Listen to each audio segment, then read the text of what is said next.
In this video, we'll learn CSS at container queries.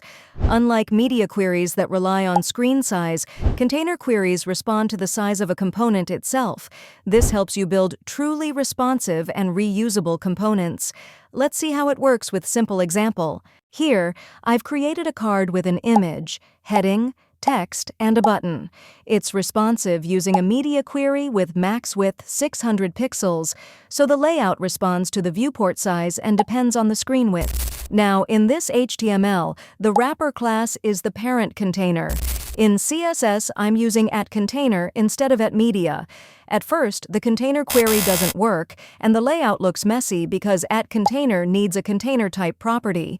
So I add this property to the wrapper class to make it the container. I'm using container type, inline-size, which tells CSS to watch the element's width. This lets child elements respond to the container's width instead of the screen size. Now you can see it works perfectly.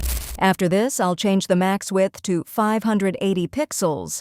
Now, when you inspect the page and select the wrapper element set as the container, you can see its width.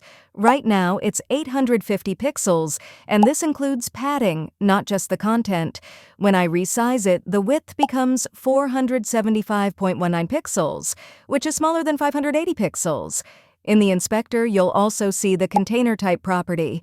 On the right, there's a button with the container name. Click it to highlight the container with a purple dashed border, and click again to remove it. This makes it easy to see the container's actual size. Now, I'll use a small script to show the width of the dot wrapper container so you can easily see its size.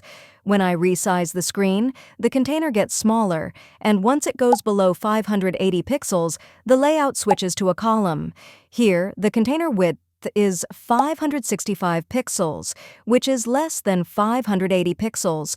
You'll notice the heading and paragraph text don't change size when the card resizes. To fix this, I'll add styles by setting the H2 font size to 1.4 rem and the P font size to 0.9 rem. Now the text becomes smaller and is highlighted with a purple dashed border, showing it's styled using a container query. Now, the container type property has two more values, size and normal. The container type, size value tells CSS to watch both the width and height of an element, so child elements respond to the container's full size, not the screen. Use this only when you need to react to height changes, like in dashboards, media blocks, or side panels with limited height. The container type, normal value, is the default. It means the element is not a container, so container queries won't work on it.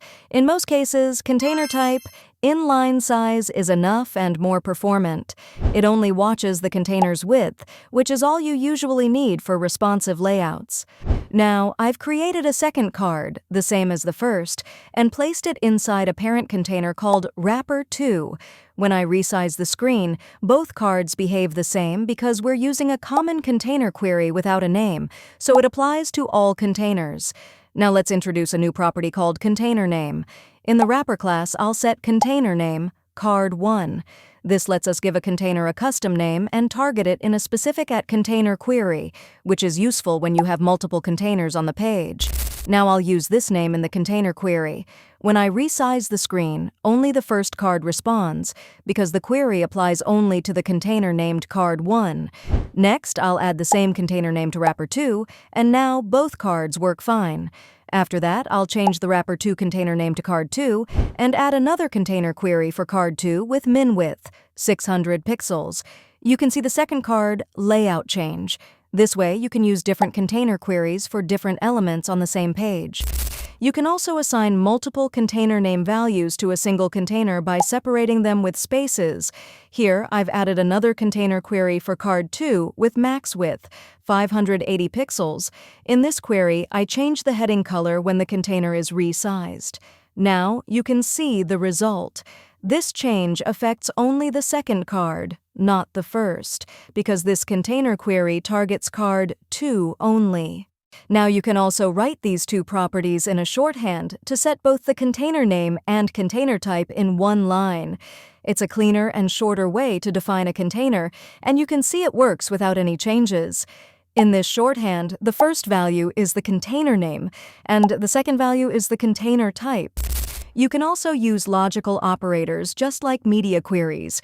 Here I'm using max width, 600 pixels, and min width, 400 pixels, so the rule applies when the container is between 400 pixels and 600 pixels. When it goes below 400 pixels, the rule no longer applies.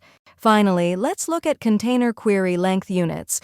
These are special units based on the size of the container, not the viewport. They work like viewport units, but instead of reacting to the screen, they respond to the container. For example, VW means viewport width, while CQW means container query width. Other units include CQH for container height, CQI for inline size, similar to width, and CQB for block size, similar to height. The cqmin unit uses the smaller value between width and height, and cqmax uses the larger value. Now, I've set the H2 font size to 1.4 CQW.